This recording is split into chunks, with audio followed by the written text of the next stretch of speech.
Hi, Dr. White. My name is Loren Talmadge, and this is my submission for Topic Three's video.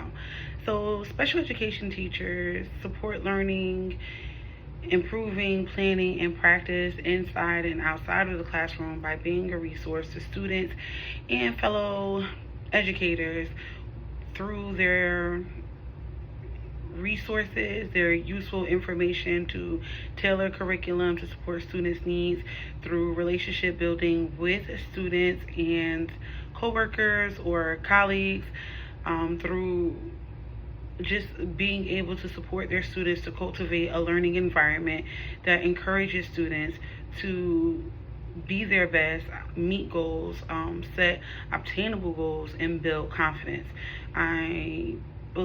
I hold relationship building at one of my top priorities when educating students. I believe that special education teachers, it's imperative to have a relationship with students and to build those relationships with students and their families to make them or to encourage as much success as possible. Special education teachers uphold professional expectations and ethics through modeling, through holding other educators accountable, and through showing and doing. So if I'm a special education teacher, my expectation for other teachers would be what I'm already showing and what I already give to my students. Collaborating to advance the profession is by being a lifelong learner, always looking for strategies to promote best practices for students and educating them. Working together or collaborating with students, their families, other staff members, co-teachers. I have an inclusion classroom background, so it'll be the general education teacher and a special education teacher collaborating on ideas, thoughts, plans for students, and just trying to propel them forward. When it comes to personal biases, the effects for the expectation of students is that if you think less of your students, you'll expect less of your students. Going in with the mindset that all students deserve to learn, can learn, will help you set expectations, or a special education teacher help them set expectations for their students. Relationships with students and their families, building those are important, and biases will make you either willing or unwilling to cultivate those relationships.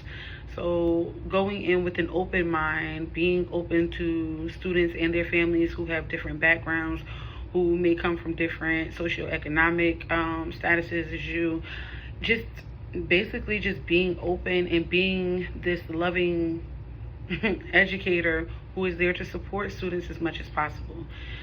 Going back, I know I spoke about the role of the special education teacher.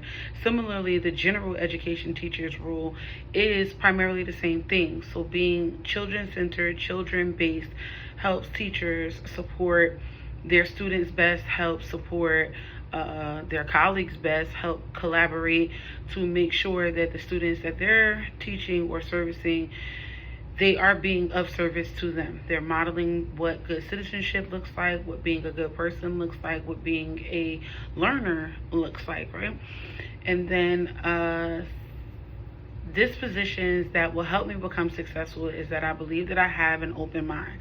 I am huge on seeing people for who they are, for helping them, or helping children rather, be as successful as possible, regardless of maybe sometimes what their home life looks like, what their expectations for themselves are.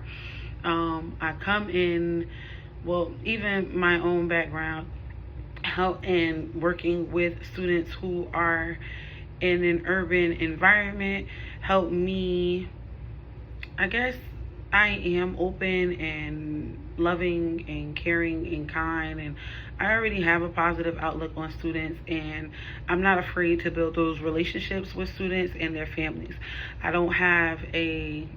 You never know what you're going to, like, who you're going to encounter.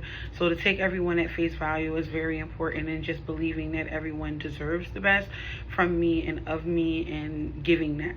So dispositions that I do think I do need to work on is probably, I'm so huge on relationship building, but I may need to take a step back just to make sure that the lines aren't blurred and that ethics are always being upheld, and that sometimes it may even give the wrong impression to students and families, like my involvement or my investment in them may seem, I don't know if it can be read wrong, but just being very careful about not crossing lines and not being almost too invested sometimes, or too available and too open, and sometimes even too honest.